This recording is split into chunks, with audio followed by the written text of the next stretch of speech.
The sun also rises by what it says, what my name is who says. I don't know what that means. First off, Hemingway was a communist. Check his KGB record. All right, I'm just gonna look at Soviet era files and believe that they're true. Second, I was recommended this book from a friend, and before I knew he was a commie, I wanted to see what the fuss was about. Your friend's a commie? No, also. This book stunk. Some reviewers talk about how masculine he was, and it's a great read. It's not. The first 100 pages or so, you try to figure out what is going on. It's a bunch of nonsensical type about average drunks. If that's your thing, get it. If you really can't figure out what it's about, it might be on you. It's as if I were rich enough to not work and drink and eat out every day in Paris, and someone wrote about it. Okay.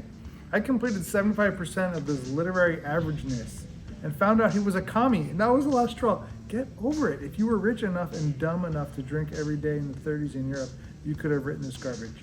I mean, probably not. Hemingway wasn't rich when he wrote this book, and if he was a communist, it was only insofar as that he was fighting against the fascists in the Spanish Civil War, and I think that, maybe the right side of history is where you want to be on that type of thing. And your writing it yourself is bad, so I don't think you could have written this garbage, just this garbage. The Old Man in the Sea. Iris says, I hated this book.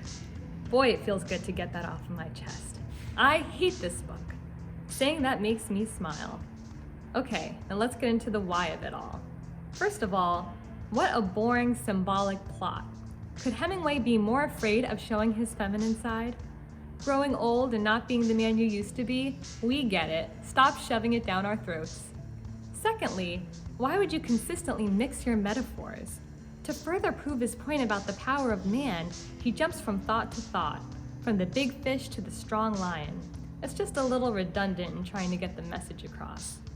And I get it, it's an American classic full of motifs and imagery, but that doesn't necessarily make it a masterpiece. The only thing truly masterful about this tale is just how short it is, so that even if you are forced to suffer through it for some English class or other, at least your torture is a brief one. Well, Iris, a few things. First thing is that it's truly masterful how short your review is, which is good for the rest of us. Secondly, you could stop reading this whenever you want. They should really put a disclaimer on these books so that you know you don't have to finish it if you don't want to. And third of all, this is a great review that kind of showcases how we shouldn't have to read books simply because someone tells us we need to read them, unless of course it is for a class.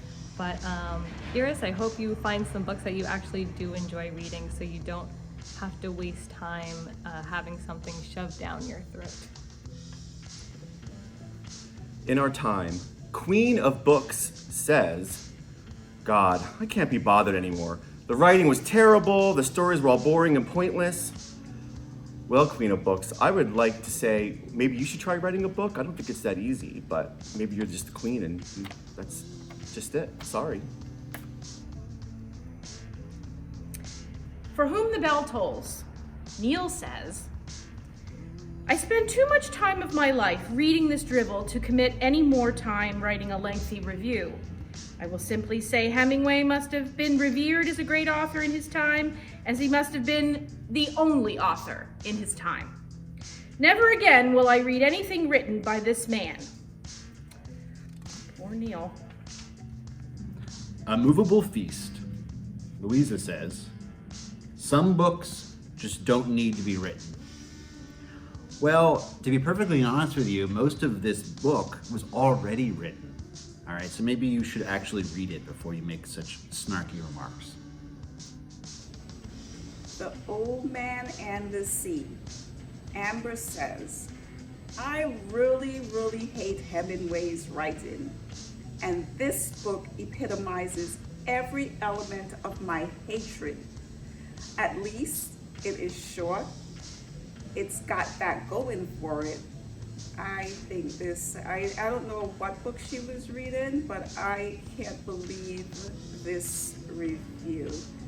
I think Amber sounds like a young person, and The Old Man and the Sea is so much more about, you know, an old man being on the sea. And the fact that it is short, I think is brilliant with the author's writing, because he puts so much into it.